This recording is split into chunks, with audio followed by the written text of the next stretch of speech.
بسم اللہ الرحمن الرحیم۔ السلام علیکم۔ میرو کی کہانی کے ایپیسوڈ نمبر 70 میں آج پھر ایک دفعہ آپ لوگ کی خدمت میں حاضر ہیں۔ ناظرین، آج کا اسٹوری کا نام ہے بوڑھی ماں اور اس کا نواسا۔ کہتے ہیں کہ ایک علاقے میں ایک بوڑھی ماں اور اس کے نواسے رہتے تھے، اور وہ لوگوں کا گھر جنگل کے اندر تھا، مطلب شہر سے وہ دونوں کا گھر بہت دور تھا۔ اتفاق سے بوڑھی ماں زیادہ کمزور ہونے لگا، تو ایک دن اس نے اپنے نواسے کو بلایا اور اس کو بتایا کہ ابا جان، میں تو ابھی کمزور ہوں، لہذا میں جنگل میں نہیں جا سکتا ہوں اور لکڑی وغیرہ نہیں کاٹ سکتا ہوں اور شہر میں نہیں بیچ سکتا ہوں۔ ابھی یہ ذمہ آپ کے اوپر ہے۔ ہم لوگ کا گھر ادھر تو شہر سے دور ہے، لہذا تم روز میں جنگل میں جائیں، لکڑیاں کاٹیں اور لکڑیوں کو پھر شہر میں بیچ دیں، اور ہم لوگ کے لیے جو ہم لوگ کا جو دانہ پانی ہوئے گا، مطلب ہم لوگ کا خوردنی اجناس ہوئے گا، تو ہم لوگ کا کھانے کے لیے خوردنی اجناس کو اٹھا لے کے آئیں گھر میں۔ تو بوڑھی ماں کے نواسے نے بولا کہ اماں جان ٹھیک ہے، تم اس کے لیے فکر نہیں کرو، لیکن میرے کو اس چیز کا زیادہ تو ایکسپیرینس نہیں ہے۔ تو چنانچہ ناظرین، بوڑھی ماں کے نواسے نے جب صبح ہو گیا تو اس نے اپنے کلاڑی اور لکڑی یعنی کلاڑی اور رسی کو لے کے جنگل کی طرف روانہ ہو گیا، اور وہ جاتے جاتے وہاں جنگل میں انہوں نے بہت بڑا ایک گٹری لکڑی کا کاٹ لیا اور اپنے سر میں رکھا، اور جنگل سے نکل کے شہر کی طرف راستے میں روانہ ہو گیا۔ ناظرین، چلتے چلتے وہ شہر میں پہنچ گیا تو اس نے دیکھا کہ اتفاق سے ایک سائیڈ میں چند عورت بیٹھے ہوئے ہیں اور ایک تندور میں روٹی پکا رہے ہیں۔ تو اس نے دیکھا کہ تندور میں روٹی پکا رہے ہیں، تو جب وہ قریب میں آیا تو عورتوں نے اس کو بلایا کہ تمہارے یہ تو لکڑی بیچنے کے لیے لے کے جا رہے ہیں؟ تو اس نے بولا ہاں۔ تو عورتوں نے اس کو بلا دیا، تو اس کے ساتھ آیا اور اس کو بولا کہ اس لکڑیوں کو ادھر رکھ دیں۔ تو چنانچہ ناظرین، بوڑھی ماں کے نواسے نے لکڑیوں کو رکھ دیا اور وہ سائیڈ میں بیٹھ گیا۔ تو وہاں عورتوں نے آدھا لکڑی اس کے تندور کے اندر ڈال دیا، اور جب تندور گرم ہو گیا تو انہوں نے روٹی پکانا شروع کیا۔ روٹیاں پکانے کے بعد ناظرین، انہوں نے 2 بڑے روٹی اور ایک چھوٹا سا روٹی بوڑھی ماں کے نواسے کو دے دیا، اور چپ چاپ وہ روٹیوں کو لے کے سیدھا بوڑھی ماں کے ساتھ ادھر گھر میں آیا۔ تو بوڑھی ماں نے اس کو پوچھا کہ ابا جان، تم نے لکڑیوں کو کیا؟ تو اس نے پورا ماجرا سنایا کہ ہم نے ایسا آدمی لوگوں کو دیکھا کہ عورت لوگ روٹی پکا رہے ہیں، تو لہٰذا میں نے کچھ وہ لوگوں نے بلایا تو میں نے لکڑی دیا، اور وہ لوگوں نے اپنے خوشی سے میرے کو 2 اور بڑا اور ایک چھوٹا روٹی دے دیا، مطلب میں یہ روٹی آپ کے لیے لایا ہوں۔ تو چنانچہ انہوں نے اپنے گسر بسر کے ساتھ وہاں دودھ کے ساتھ مل کے روٹیوں کو کھایا اور رات کا گزارا کیا۔ جب صبح ہو گیا تو اس نے پھر اپنے نواسے کو سمجھایا کہ ابا جان، یہ لوگوں کو روٹیوں کے عوض میں تم لکڑیوں کو نہ دیں، کیونکہ اس سے ہم لوگ کا روزی روٹا چلنا بہت مشکل ہے اور یہ ہم لوگ کو کافی نہیں ہے، لہٰذا تم اور بھی آگے جائیں اور شہر میں بیچ دیں، اس سے شاید آپ کو اور بھی زیادہ پیسہ مل جائے گا۔ تو ناظرین، اس نے اپنی بوڑھی ماں کا بات کو انکار نہیں کیا، اور جب دوسری صبح ہو گیا تو پھر اس نے کلاڑی اور رسی کو لے کے جنگل کی طرف گیا، اور وہاں ایک بڑا اور اچھا گٹری لکڑی کا اٹھایا اور سر میں رکھ کے سیدھا بازار کی طرف روانہ ہو گیا۔ ناظرین، جب بازار میں داخل ہو گیا تو وہاں لوگوں نے دیکھا کہ اس کے سر میں لکڑی ہے بیچنے کے لیے، تو ایک آدمی نے اس کو بلا کے اس کو 1 روپیہ دے دیا، اور 1 روپے سے اس کو بلا کے اس کا کچھ قیمت وغیرہ نہیں پوچھا، اور اس کو 1 روپیہ دیا، اور اس کا لکڑی کا عوض اس کو ملا، تو اس نے آدھا روپیہ کا سامان وہاں بازار سے اپنے سودا سلپ اٹھایا، مطلب خوردنی اجناس کھانے پینے کا اٹھا دیا، اور اس کے بعد آدھا روپیہ کو اپنے جیب میں رکھ کے سیدھا گھر میں آیا اور بوڑھی ماں کو دیا، اور بوڑھی ماں نے سامانوں کو وغیرہ کو پکا کے کھایا، اور آدھا پیسہ کو اپنے چادر کے سائیڈ میں بند کر کے رکھا۔ ناظرین، جب تیسری صبح ہو گیا تو پھر بوڑھی ماں نے اس کو بولا کہ بیٹا، تم جب شہر میں جاتے ہو تم دیکھو کہ کون سا تمہارا آدمی زیادہ تمہارا لکڑی کو خرید میں لے گا، تو وہی بولی کے بجائے تم وہی آدمی کو اپنا لکڑی دیں، زیادہ تم کو زیادہ پیسہ مل جائے گا۔ تو ناظرین، اس نے پھر بوڑھی ماں کے بات کو ذہن میں رکھا، اور پھر اگلی صبح وہ پھر جنگل کی طرف گیا، اور اس نے وہاں پھر لکڑی اٹھایا اور سیدھا جنگل میں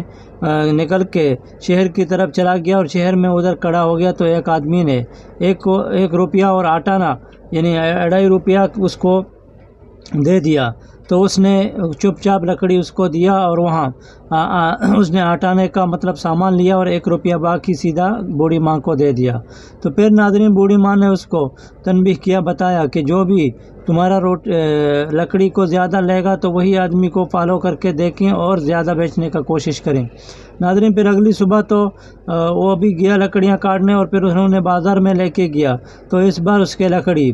2 روپے میں بک گئے، اور اس نے آٹانے کا سامان لیا اور 1 روپیہ آٹانا واپس بوڑھی ماں کو دے دیا۔ تو چنانچہ پھر اگلی صبح تو پھر اس نے بوڑھی ماں کو پھر اس کو سمجھایا، تو لہٰذا اس نے پھر وہی سمجھانے کے بجائے اپنے لکڑیوں کو لے کے بازار میں بیچا، اور اس دفعہ اس کو 3 روپیہ اس کو اس دفعہ مل گیا۔ تو 3 روپے میں اس نے سامان اٹھایا اور سامان سے 2 روپیہ آٹانا اس نے سیدھا بوڑھی ماں کو دے دیا۔ پھر ناظرین اگلی صبح تو اس نے مسلسل یہ کام کرتا رہا، تو اس دفعہ اس کے تھوڑا اور بھی زیادہ بک گئے، مطلب 3 روپیہ آٹانے میں اس کے لکڑی بک گئے۔ تو اس نے اس دفعہ آٹانے کا سامان اٹھایا اور 3 روپیہ اپنے جیب میں رکھا اور راستے میں آیا تو اس نے دیکھا کہ وہاں ایک گراؤنڈ میں چھوٹے بچے کھیل رہے ہیں۔ تو ناظرین اس نے تھوڑا چھوٹا تھا تو اس نے دیکھا کہ یہ لوگ کیسے کھیلتے ہیں، تو اس نے تھوڑا ٹائم پاس کے لیے 2-4 منٹ کا انتظار کیا اور اس کا کھیل دیکھنا شروع ہو گیا۔ اتفاق سے ناظرین وہاں سے ایک سانپ نکل آیا اور سانپ نے فوراً گراؤنڈ کے اندر چھلانگ مار کے ادھر سے سیدھا اپنا ایک بل تھا تو بل کے اندر وہ چھپ گیا۔ تو ناظرین وہاں بیٹھے پورے کھلاڑیوں اور کھیلنے والے بچوں نے شور و غوغا مچایا، اور شور و غوغا کرنے کے بعد انہوں نے فوراً ایک آگ جلایا اور وہاں اس سانپ کو جلانا شروع کیا۔ تو اس آدمی نے دیکھا کہ یہ بیچارہ سانپ کے اوپر سب بچوں نے حملہ کیا، کوئی لکڑی اور کوئی آگ اور کوئی نہ جانے پتھر وغیرہ کیا ہاتھ میں رکھے اور اس کو مارنے کے کوشش میں لگے ہوئے ہیں۔ تو ناظرین اس آدمی نے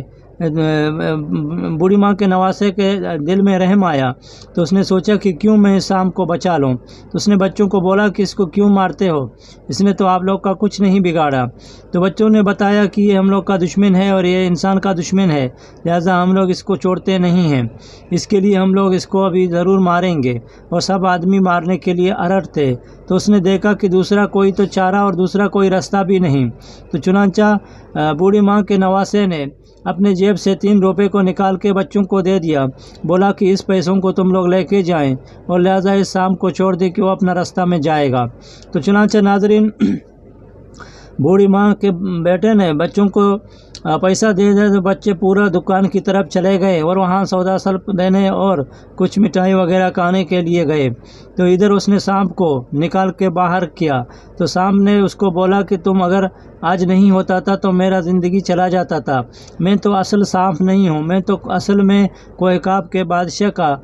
اس کا بیٹا ہوں، لہٰذا میں ادھر گھومنے کے لیے سانپ کے روپ میں آیا، اور بچوں نے میرے کو آج میرا زندگی کو ہلاک کرنے کے لیے کوشش کیا، اور میں بھی سمجھتا ہوں کہ تم بھی میرے ساتھ آ جائیں تاکہ ہمارے بابا جان تم کو کچھ گفٹ اور وغیرہ دیں کہ تم نے میرا جان بچا لیا، اگر آج تم نہیں ہوتا تو ہم شاید نہیں ہوتے، ہم بچوں کے اس